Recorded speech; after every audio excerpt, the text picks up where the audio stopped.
For me, it was my parents, both of them, and in different but very important ways. My mom is got to be the kindest, most decent person anyone could ever know. Just a minute, time out. You had to walk through snow for an hour every morning to get to class? You're starting to sound like my father. I think you're the one with selective memory. Whoa. Technical foul. She always taught me the importance of assuming the best about other people. If I ever came home as a child and complained about someone else, she always told me, all right, let's think through what might have been going on in that person's life today.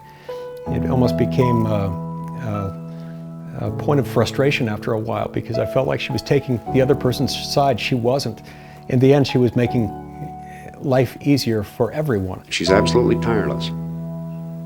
All the things that are now a little more difficult for me to do, she simply anticipates in advance and does them. I prefer to remember my dad, not as someone who was ill, but someone who was full of life and healthy for most of his life, in fact, his entire life, even while battling with a significant illness. But he had the idea that as long as he could run, he was okay. He wasn't very sick.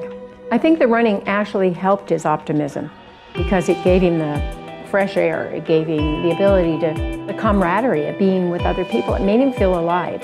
And so as long as he could, he ran. I'm grateful that for 55 years there was no damage to the nerves in my legs. And I was privileged to participate in the many joys that healthy legs can bring. With a young family still at home, this hit us pretty hard. We were afraid that we were going to lose him. My life was preserved, they say, because there were important things for me to do here. Specifically, to fill the position that entitled me to speaking before you on this occasion. I think in her heart that's what Janet believes. He had helped me through 7 pregnancies and births. Now I was getting a chance to care for him. It wasn't the same. I performed for a few hours at a time. She was there for months. My dad shared with me from the time I was very young his passion for the law and his enthusiasm about the U.S. Constitution.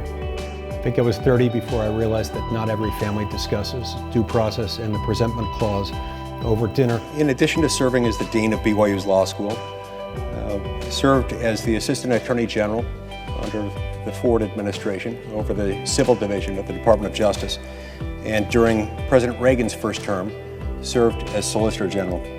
I was fearful that working would take a negative toll on Rex. Yet this hospital office served him well. It was there that he prepared for a Supreme Court case argued early in October.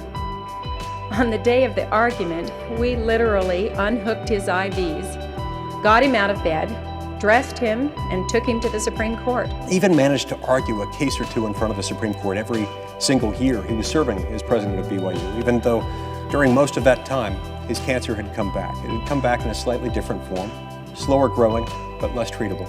What I do know is that I'm alive, able to live outside a hospital, away from an IV pole, to work in a job that I love, to jog, to live with a family that I love, and particularly a wife who during less happy times gave me a new insight into what love really means. I speak certainly for myself, for my siblings, Diana, Tom, Wendy, Stephanie, Melissa, Christy, and my mom, Janet, that we miss him. The point I want to make is that life is good despite the challenges. Or perhaps I should say, life gets better and better because of meeting life's challenges head on.